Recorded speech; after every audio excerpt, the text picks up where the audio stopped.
Hello students, मैं हूं विकास और मैं आप सभी का knowledge win plus YouTube channel की एक नए वीडियो में पुनः स्वागत करता हूं। स्टूडेंट्स, आज के वीडियो में मैं क्लास 9th के विद्यार्थियों के लिए वार्षिक परीक्षा 2022 का हिंदी का क्वेश्चन पेपर आपको शो करने वाला हूं। तो इस क्वेश्चन पेपर को मैं आपको शो करूँ उससे पहले आपको बताना चाहूँगा कि यदि आप क्लास 9th का वार्षिक परीक्षा 2022 का और भी पेपर देखना चाहते हैं, जैसे कि मैथ हो गया, इंग्लिश हो गया, साइंस हो गया, सोशल साइंस हो गया, तो आप हमारे टेलीग्राम चैनल को विजिट करें। वहाँ पर टेलीग्राम चैनल पे मैंने सारे पेपर का लिंक शेयर किया हुआ है। तो हमारे टेलीग्राम चैनल का लिंक इस वीडियो के डिस्क्रिप्शन में है, तो वहाँ पर आप जाकर आसानी से सारे पेपर को देख सकते हैं। और साथ ही साथ आप लोग को मैं एक चीज़ और बताना चाहूँगा कि यदि आप क्लास 10 के लिए इंग्लिश का प्रिपरेशन करना चाहते हैं नेक्स्ट सेशन के लिए, तो हमारे चैनल को सब्सक्राइब जरूर कर लीजिएगा। तो चलिए इस क्वेश्चन पेपर को हम लोग अच्छे से देख लेते हैं। तो जैसा कि देख सकते हैं, नोट के रूप में लिखा है, प्रश्न पत्र 2 खंडों में विभाजित है, खंड क एवं खंड ख।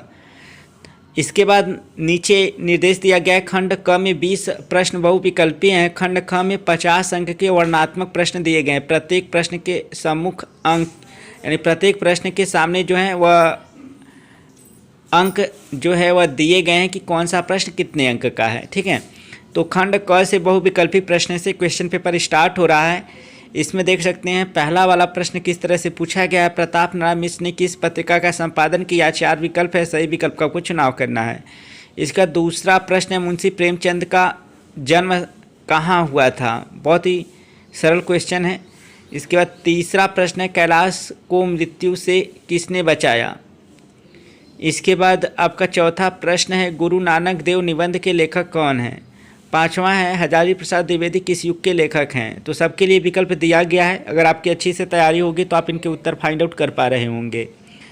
इसके बाद छठा प्रश्न है, आधुनिक मीरा के नाम से किसे जाना जाता है? काफ़ी सरल क्वेश्चन है। इसके बाद क्वेश्चन नंबर 7 है, कस्तूरबा कौन थी? यह भी काफ़ी सरल क्वेश्चन है, विकल्प दिया गया है आप लोगों के लिए। इसके बाद 8वां प्रश्न है, बापू की झांकियाँ किसकी रचना है? इसके बाद अगला प्रश्न है, कबीरदास ने संसार को कैसा माना है? क्वेश्चन नंबर 10 है, मीरा के आराध्य देव हैं तो कौन है? काफ़ी सरल क्वेश्चन है। इसके बाद क्वेश्चन नंबर 11 है, राम पंचाध्यायी के रचनाकार कौन हैं? इसके बाद क्वेश्चन नंबर आपका 12 है, टूटे सुजान मनाइए जो टूटे 100 बार नामक पंक्ति किस कवि की है? यहाँ पर 4 विकल्प है, सही विकल्प का आपको चुनाव करना है। इसके बाद क्वेश्चन नंबर 13 है, राष्ट्र कवि की उपाधि से चर्चित है। तो यहाँ पर 4 विकल्प दिए गए हैं, सही विकल्प का आपको चुनाव करना है।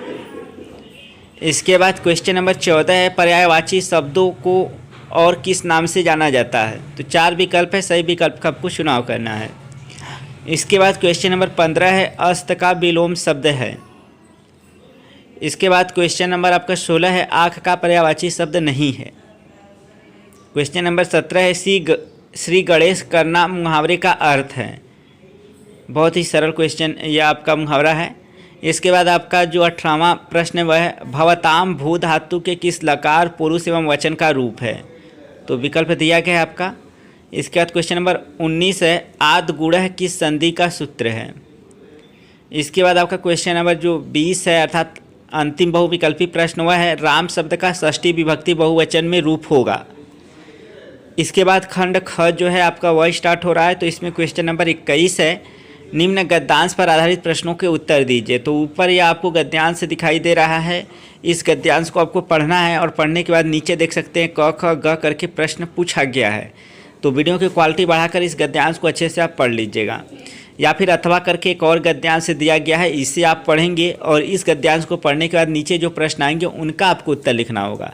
तो यह गद्यांश आप देख लीजिए और यहाँ पर देख सकते हैं क ख ग करके प्रश्न पूछा गया है। इसके बाद क्वेश्चन नंबर आपका 22 है, निम्न पद्यांशों पर आधारित प्रश्नों के उत्तर दीजिए। तो यहाँ पर देख सकते हैं यह पद्यांश आपको नीचे दिखाई दे रहा है, इसे पढ़ना है। पढ़ने के बाद क ख ग करके प्रश्न पूछा है, इनका आपको उत्तर देना है। नहीं तो अथवा करके एक और आपको पद्यांश दिखाई दे रहा है, इस पद्यांश को आपको पढ़ना है और पढ़ने के बाद क ख ग करके यहाँ पर प्रश्न पूछा गया है, इनके उत्तर आपको ऊपर दिए गए पद्यांश के आधार पर लिखना है। इसके बाद आपका क्वेश्चन नंबर 23 का क है, निम्न संस्कृत गद्यांशों में से किसी एक का संदर्भ सहित हिंदी में अनुवाद कीजिए।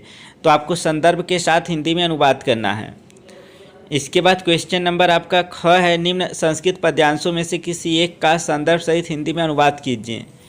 तो देख सकते हैं यहाँ पर आपको अथवा करके भी मिल जा रहा है विकल्प, तो कोई एक करना है आपको। इसके बाद क्वेश्चन नंबर जो आपका 24 वह है, लक्ष्मी का स्वागत एकांकी की कथा वस्तु संक्षिप्त में लिखिए। या फिर अथवा करके है, लक्ष्मी का स्वागत एकांकी के आधार पर रोशन का चरित्र चित्रण लिखो। इसके बाद आपका क्वेश्चन नंबर 25 का क है, निम्न लेखकों में से किसी एक का जीवन परिचय देते उनकी 2 रचनाओं का नाम लिखिए।